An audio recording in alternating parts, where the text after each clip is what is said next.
Hi there, welcome to thelawofattraction.ca. My name is Peter Hartman and I am a motivational speaker. I'd like to give you a little introduction to the law of attraction so that we're all on the same page when you finally come out to see us. So I'll give you the simple version of the law of attraction and then I'll give you the complex version of the law of attraction. Simply put, the law of attraction means what you give your attention to becomes a greater part of your experience. That's it.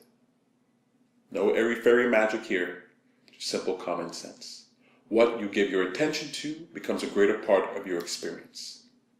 I'm talking about your experience because you are walking around within the bubble of your own perception. You're walking around within your own universe, the bubble perception. And what exists within there is determined by the thoughts and beliefs that you hold, the interpretations that you make. I was at my girlfriend's house not too long ago, and I was looking for the ketchup. She keeps it in the fridge. And so I open up the fridge, and I look inside, and I don't see the ketchup. It's not there. And so I yell out to my girlfriend who's sitting inside her room, "Where's the ketchup?" And she says, "Peter, it's right there, in the fridge." I look, and I don't see it.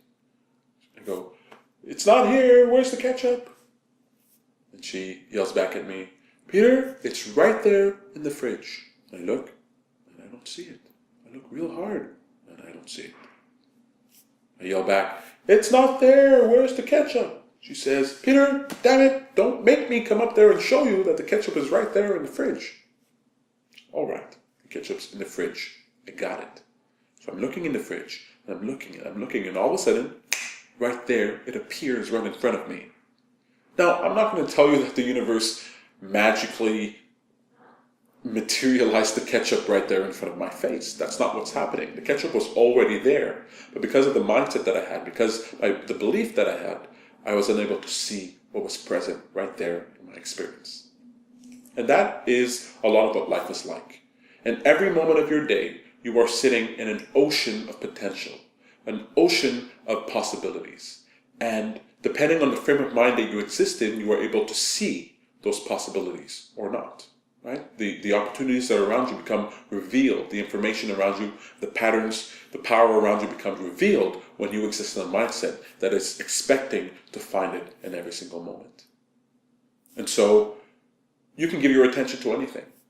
So why not give your attention to more of those thoughts that make you believe that you can. A lot of people live in this world of I can'tness, this sort of quality of I can'tness, and they believe that they can't. And I want to encourage people to believe that you can. And I want you to believe it for no good reason, right? Because if you need some evidence first, if you need some proof first that you can do something, then you are subject, you are a victim of circumstance. Your environment must show you something first in order for you to move forward. But if you can believe in your ability to achieve success for no other reason than it brings you joy to do so, then you can become an irrational optimist. You can become somebody who believes in your power for no good reason. And in so doing, you create the mindset that reveals the evidence there before you. Something along the lines of believing is seeing. So that's a simple version of the law of attraction. And I tell you the simple version because I want you to put it in your back pocket and I want you to go out and tell the world and tell people about it. There's nothing mystical about what I just described. It's something very simple and it relies on common sense. What you give your attention to becomes a greater part of your experience. There. You don't need to buy a book. You don't need to buy another seminar. You don't need to give me your money. You've got everything that you need and you can extrapolate from that. But if you're looking to be entertained, give me your attention and you'll get more. The complex version of the law of attraction. Are you ready for this? The law of attraction is a relational philosophy that provides a framework for understanding how the universe interacts with itself. I'll say that again.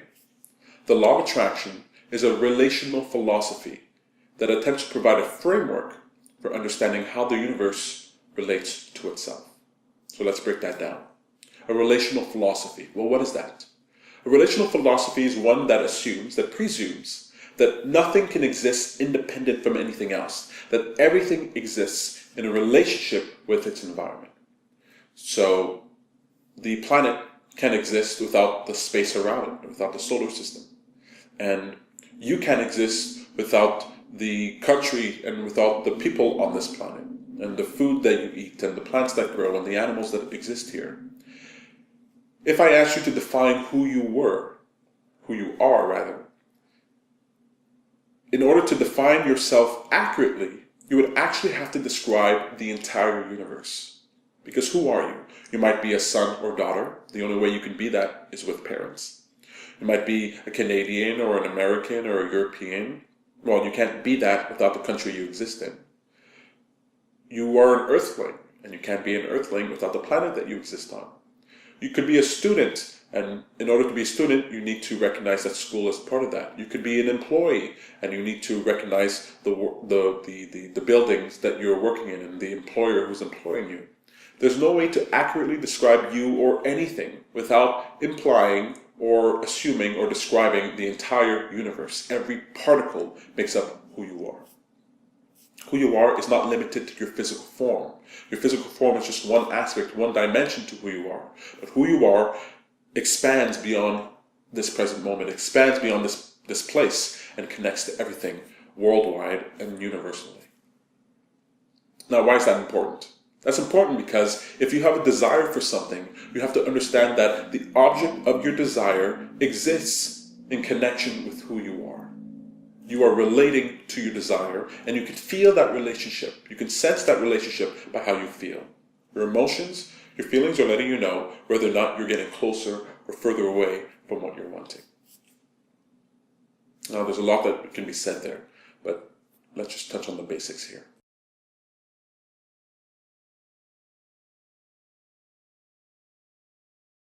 So it's a relational philosophy that assumes that everything is connected, everything relates to everything else. Everything is a relationship, and you can't talk about one thing without talking about something else. Relational philosophy. So the law of attraction is a relational philosophy that attempts to provide a framework. What is a framework? A framework is a set of thoughts and ideas and beliefs, a set of principles, vocabulary, words, a lexicon that comes together so that you're able to describe your experience within this context. That's it.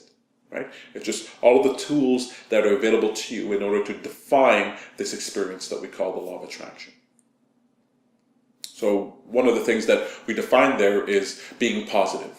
You've probably heard over and over again, be positive, be positive. Well, what does that mean? Okay?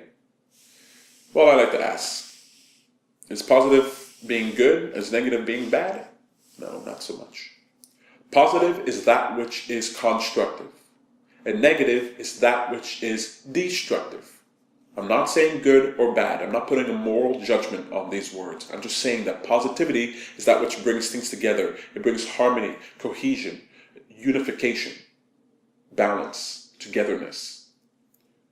And negativity is that which is destructive, that which separates and segregates and pulls things apart. But that's not a bad thing. Right? If you look at nature, there are animals being born and there are animals that are dying, and both are required to make the ecosystem, to make nature. In your body right now, there are cells that are being born and there are cells that are dying, and both are required in order to make you.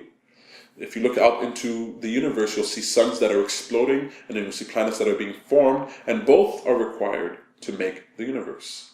The universe exists in a balance of constructive and destructive forces, and those of us who are more able to use those forces to our advantage are able to create more effectively and more efficiently. Do you think that doubt is a bad thing? Do you believe that doubt is a bad thing? If you believe that you can't do something that you want to do, you better have doubt. Doubt is the tool, the destructive force that allows you to deconstruct that thought and to tear it apart so that you can reform it and recreate it to be a belief, a thought that you prefer, believing that you can. So doubt, pain, discomfort, dissatisfaction, sorrow, despair, sadness, anger, frustration, irritation, boredom, pessimism, all of those things might be construed as negative, but they're not bad. And I promise you, those of you who value your negative experience, one, will dwell on those negative experiences less often, and two, will be able to use that negative experience to catapult you as a catalyst for more. Because how do you know what relationship you want if you don't know what relationship you don't want? How do you know what meal you would prefer if you don't know the universe of meals that you don't prefer? The only reason you're able to make a decision to choose something better for yourself, to choose something that you prefer, is because you recognize what you don't prefer. Your negative experience is valuable.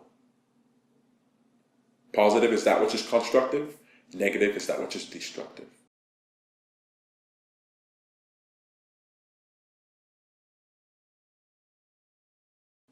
Energy. Energy is a word that we hear associated with the law of attraction quite often. Energy, vibration. Well, what is energy? Well, if you talk to a scientist will tell you that energy is the ability to perform action, the ability for an event to occur. If I lift this glass off the ground, what I've done is that I've removed it from its state of balance, equilibrium, and I've imbued it with potential energy. And you know it has potential energy because if I let it go, it will fall, something will occur. That potential energy gets converted into kinetic energy, which is energy. If you talk to someone in the spiritual domain, they will tell you that energy is the essence of who you are. Energy in that context is the essence, it's the spirit of who you are, it's that which animates you. If you talk to me about in metaphysical terms, and which is the terms that I'm talking about with the law of attraction, energy is the oscillation between two states of being. The state of being and not being and everything in between. Being and not being and everything in between. The oscillation of those two states create everything that we see in our environment. In order for me to be here, I have to simultaneously not be everywhere else. And to some degree, I am being and not being.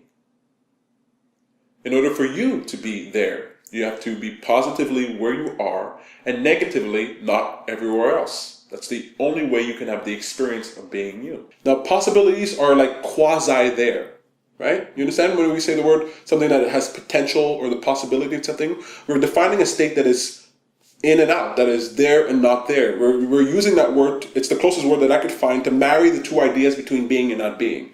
If we marry the idea of being and not being, then when we put them together, being and not being, what we get is the possible.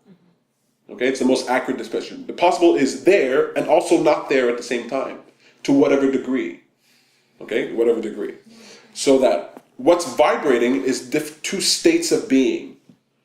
Again, I'm doing this as though it's a place and a thing, but it's not. It's a conceptual idea. What's vibrating is two states of being and not being. Now, before the Big Bang, and this is the theory, before the Big Bang, there is a constant hum, frequency, vibration of the universe. What's vibrating aren't things, but the possibility of things. Now, as the possibility of things interact with themselves, at some points, it becomes more likely for things to be or less likely for things to be. Again, I'm moving my hands, it's not in place, okay?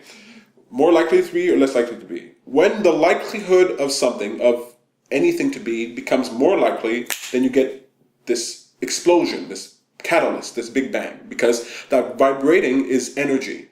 Again, we think about energy as in stuff, like electricity plugged into the wall, but the energy that I'm talking about isn't the energy that's in the wall. So energy is the oscillation between two states of being, and that's very important. The next word I want to tie into that is potentiality, because this is crucial. Where was the universe before it Big Banged? Where was all this stuff before it was? Well, if you trace back the experience of creation, what you'll find is that before this moment of creation, and this is something that you have to conceptualize, before everything was, it existed in a different state of being. It didn't exist in a place that you can see, smell, taste, or touch. It existed in a different state of being, the state of potentiality. Before the universe was, it could be. And that state of potentiality, that active state of being, that vibratory state of it oscillating between one or the other, eventually gave way to the possibility of it being more so than not being. And then we have the catalyst that explodes beingness upon beingness. When one thing became more likely, then all the other things became more likely. Then you had this cascade of effects that created the expansion of the universe, this big banging. Now that's important because if you're using the law of attraction to create something that doesn't exist, you are not only creating the object of your desire, but you're also creating the distance between you and it. The trick with the law of attraction is believing that you already have that which you are seeking. And the only way to do that, the only way to believe that you have something, that what you want already exists, is to recognize that it doesn't exist in a place that you can see, smell, taste, or touch. It exists in a state of being that you can access. It exists in a state of potentiality. And everything that exists now, or that will exist, or that did exist, first existed in a state of possibility. And you as the creative force, you as a creative being, you, through the matrix of your imagination, you tap into that field of potentiality, of possibility. And by giving your attention, you make that possibility more likely. And when you increase the likelihood of it, it becomes a thought form in your mind. It becomes a structure in your mind that we call a vision or a dream. And then when you focus on that structure in your mind long enough, then you are inspired towards action. You feel the impulse, the impetus to create, to move, to shape and change things in your environment to orchestrate the realization of your desire. So everything has a potential energy, meaning everything has the ability to be, right? Because if it didn't have the ability to be, it could not be. It would not even be a possibility. So all things exist in the state of potentiality, in the state of possibleness. It's a state of quasi-being. And we interact with the field of potentiality by virtue of our mechanism, the aperture of who we are. We interact with it by our will, by our impetus to want, to desire, to focus.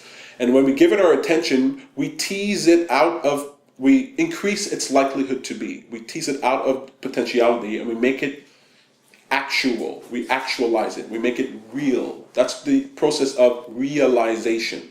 It's the process to make real. So, potentiality. Why is that important? Because everything that you want exists. It exists in the state of potentiality. And you have access to that state every single day. And that matters because instead of feeling like, oh, I don't have it, you can feel like, I do have it. It exists within this dimension of potentiality. And the more energy you have, the more ability you have to focus on this possibility, and the more that possibility becomes real and repetitive within you, the more that possibility becomes likely in our physical experience. And then you can make real, you can realize that form through manifestation, through the creation process. So feel good, feel better, let yourself off the hook, because you're not making something happen that doesn't exist. All you're doing is you are making a likelihood more likely in your own personal experience. Now the problem with this is that, the way you know you're interacting with this field of potentiality is your creative mind, exactly. The images that happen in your head, this is the first level of you recognizing this field of potentiality. That's your imagination is like this conversion matrix. You have the field of possibility, right? You interact with it through your attention and it gets translated through you, and then you are compelled towards action, right? That potential energy gets converted into actual energy that makes you want to do something, that evokes a response from you. And so you as a human being, when you interact with that field, you feel the energy of potential. And now you as a human being are designed, you are tuned to the energy of potential. You love the energy of potentiality. What's possible? As kids, we're imagining what could be, what could be, what could be. The first questions we ask is why, because we're trying to understand the purpose of things, how things could be. You are enamored with the possible. Okay, that is what you're designed to do. And so when you follow your natural impulses to interact with what feels good to you, this possibility, then you create it to be. You make the likelihood of that thing to be. I talk about likelihoods because some people tell you use the law of attraction and for sure it will be in your experience. And I go, well, I don't believe that, right? I don't believe that.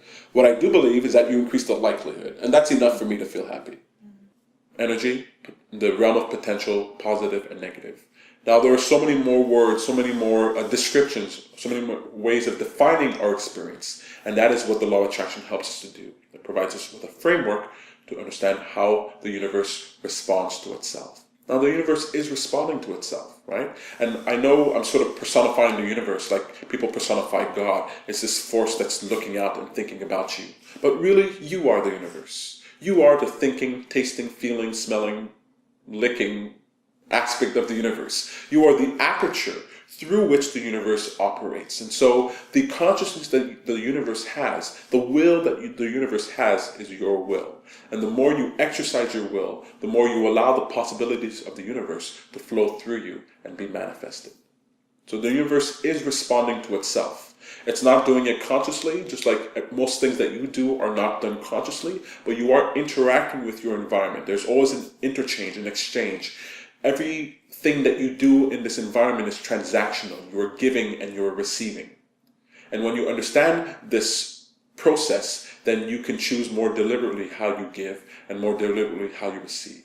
Meaning you can choose more deliberately how you act and how you react to your environment in order to produce something that is more to your liking. Complex.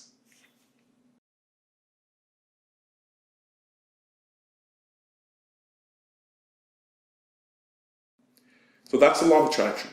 And when you come out with your questions, you're going to hear a lot more about what's going on. But I wanted to give you this basis of understanding what the law of attraction is. The law of attraction isn't a scientific law. It borrows from scientific principles, just like it borrows from spiritual principles and metaphysical principles. But it's not those things. What it is, it's just a formulation, a philosophy of life that helps you to move forward. And I say that because when you think that it's scientific, when you think about the law of attraction, then you get locked into a way of thinking that makes it mechanistic. It destroys your ability to truly move forward. You keep waiting. How long do I have to think a thought in order for this to happen? You get obsessed with these details that are not that important. And then scientists get upset with you because they believe that you are bastardizing the scientific community and using their knowledge to support your frou-frou claims, which I kind of agree with. So the law of attraction borrows from scientific principles, but it's not scientific. And in fact, the law of attraction is a misnomer. When we say law in scientific terms, what we're referring to is a pattern of behavior that is so well observed that we can rely on it. Right? It's not a decree set forth by some God. It's a habit of behavior that is so well observed that we can rely on it. And so that's why we call the law of attraction, but it's not a law like the law of gravity. There's not an overwhelming evidence for it in terms of science, a scientific community, scientific consensus. There isn't research that fully proves and supports this idea. There is circumstantial evidence, there are anecdotal evidence, and there is the evidence of direct experience, but that's not scientific. It doesn't have to be. It's not spiritual, but it does borrow from spiritual ideas. When in the Bible, for example, we say with God all things are possible. In metaphysical terms, we think that we are all connected to one another, that we're connected to our desire. And all those things are useful in order to help us cobble together a philosophy that helps us to move forward.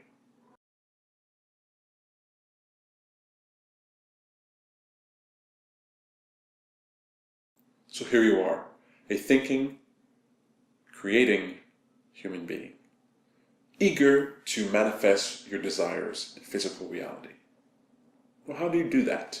How do you apply the law of attraction to your life?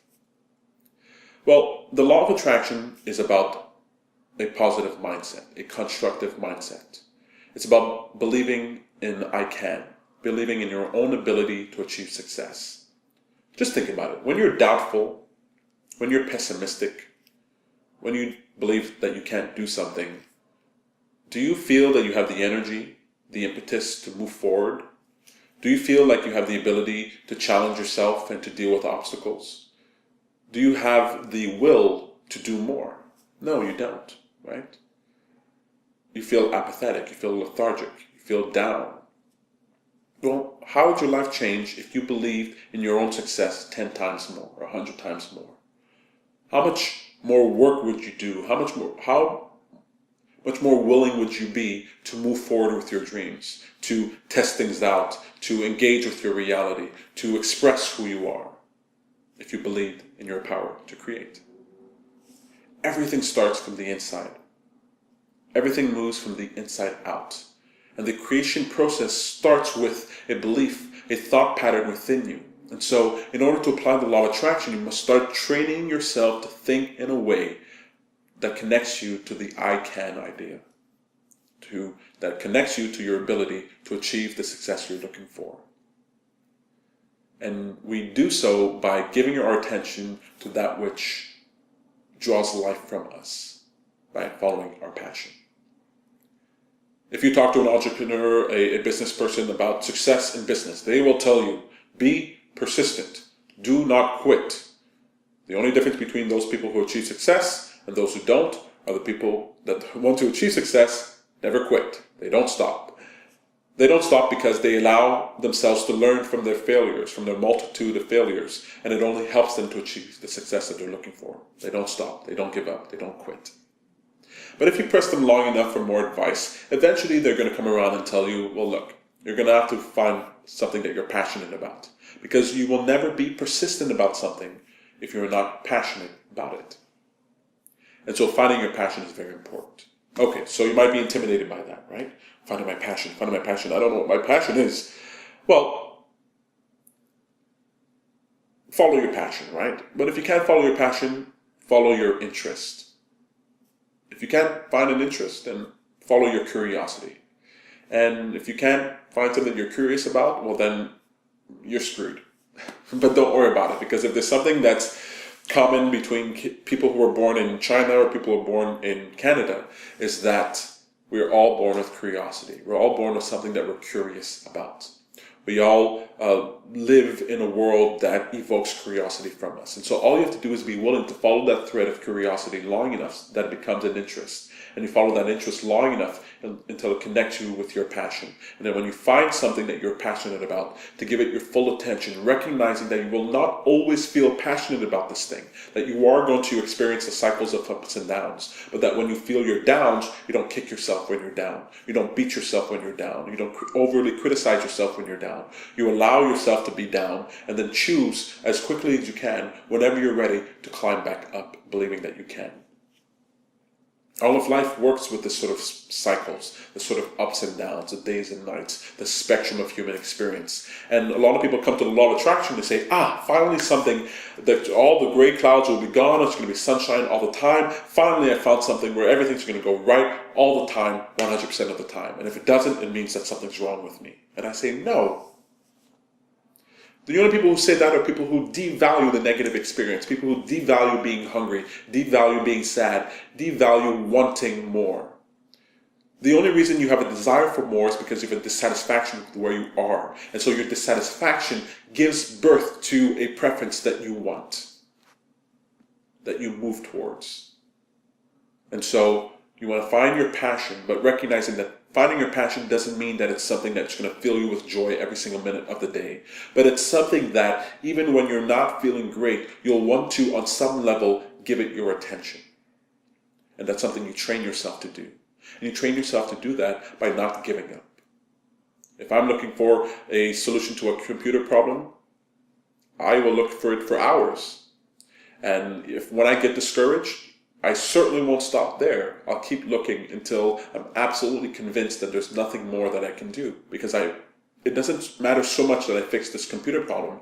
What matters is that I become a person who is willful, somebody who continues to choose to give their attention to work and to improve whatever it is in their environment that they need to improve.